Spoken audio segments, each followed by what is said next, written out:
heard there was a prophecy about me. It would seem that the prophecy was referring to our annihilation.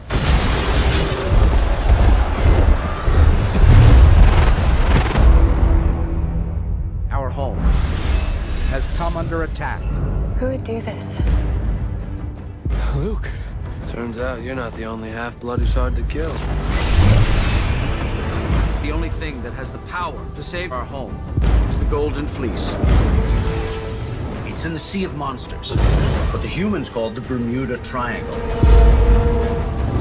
A quest for only our finest heroes. This is a bad idea. You don't even know what I was gonna say. You were going to say that you're going after the fleece. Actually, he was gonna say we were.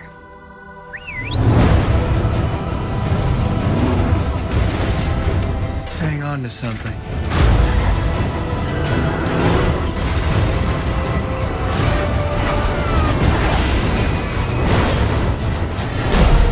That was awesome. Excuse me, we're looking for Hermes. Little insulted you didn't recognize me. We really need your help, and we don't have a lot of time. You twist the cap off this, you release the winds from the four corners of the world. What? No, not in here. Not in here. Tell me those aren't sharks. Those aren't sharks.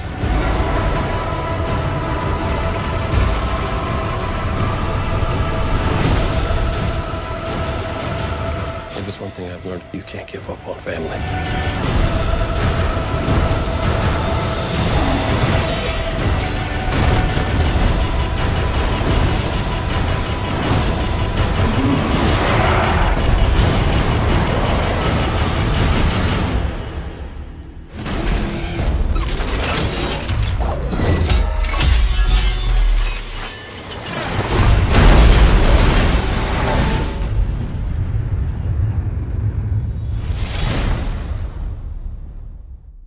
Why does 20th Century Fox always do a better job the second time around? Not only does the second trailer for Percy Jackson and the Sea of Monsters turn out much better than the first, but overall, I think this second film looks much better than the first. I have to say, all the money's on screen, which is so nice to see. I mean, often these days you hear these huge budgets and you're like, what do you spend it on? And the answer is talent, the actors. But I mean, I don't know what the actors are getting paid here, but clearly a lot of the money, a lot of the budget is being used for special effects and being used well. Although I have to say, when I saw the first Percy Jackson, I was impressed with a lot of the world building that they did, but for some reason it still came off as a little cheap and a little bit not fully realized.